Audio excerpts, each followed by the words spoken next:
So, how do you think AI is changing our society? I think we're still in the novelty period. I don't know if we're still Mhm. in the honeymoon period with AI, generative AI in particular, but we're still in the novelty period. I recently spoke to NBC News about, for instance, uh, mayoral candidate in LA, Spencer Pratt's use of AI or reposting of AI-oriented videos for political campaigning and these videos are very thin on details, but very big on fantasy and spectacle.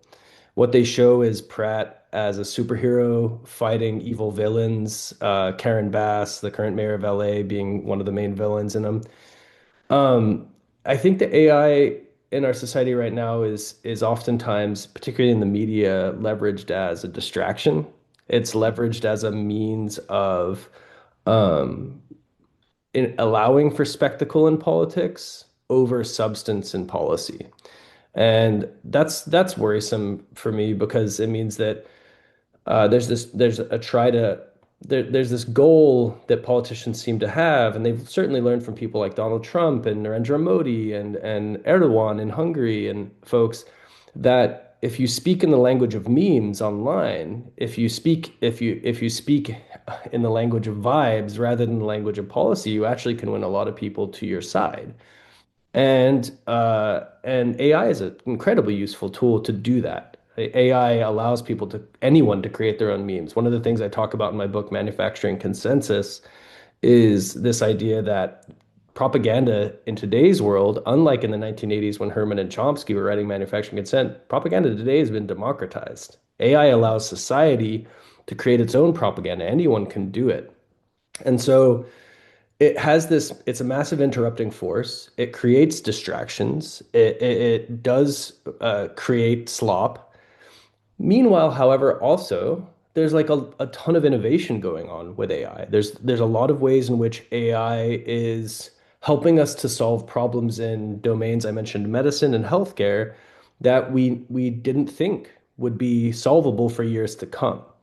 And so we've got to take all the bad stuff and the ways in which it interrupts the media environment with some of the good too, and understand that we are in a very intermediary moment. We're in the in-between times, if you like. And I'm wondering if it seems to me that people are getting really tired of all the noise online. They're getting tired of all the slop, and polls show that people are very tired of polarization, not just in the United States, but also in Washington and other spaces too. And so I think we're starting to see some course correction, and I hope that we will see people from the ground up push for the use of AI in a way that's more beneficial for democratic society than just for a few key actors in places like Silicon Valley.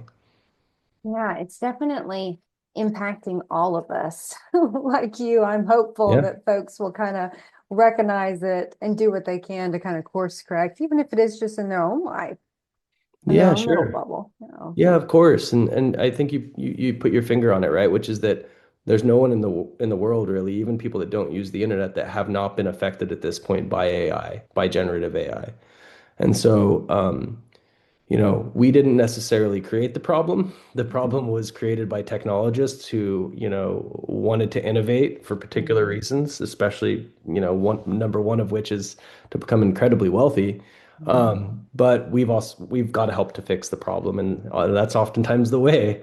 We get sort of regular people get saddled with the load of having to address this in a day-to-day life type way with our families and with our friends, because what the psychological research shows is that when it comes to actually changing people's hearts and minds, that the internet's a powerful tool, conspiracy theory is powerful, all these things are powerful, but what's the most powerful? It's actually connections with loved ones and family. And so it's a powerful antidote to have these kinds of conversations and to think through carefully how we're using them among ourselves. And that connection, that's sort of where I didn't mention this earlier, but I should have, like, that connection, the capacity, the ways in which AI is actually pushing us to force ourselves to go back to connection with each other and making us realize we don't want to be so connected with tech. that's one of the biggest benefits of this technology. Yeah, it'll be fascinating if we, in some ways, become even more in touch with our own humanity in this kind of technological wave. Yeah, and sometimes it's funny the way in which, it's a backfire effect. The technologists would certainly hope that that's not the case, but I'm absolutely seeing a lot of that. I spend a lot of my time in my own work studying propagandists and talking to professional propagandists who use social media to try to manipulate people. My work in the last few years has been focused a lot more on communities and what I'm seeing in those communities across the United States, again, like across political lines, across professional lines. And all sorts of other things that divide us, or that actually like a lot of people are seeing this moment as a moment to come back together and to connect, and people are taking it into their own hands because they know that social media companies and folks in Washington aren't necessarily able to get policy done right now that's going to protect us. So my big hope right now is in people.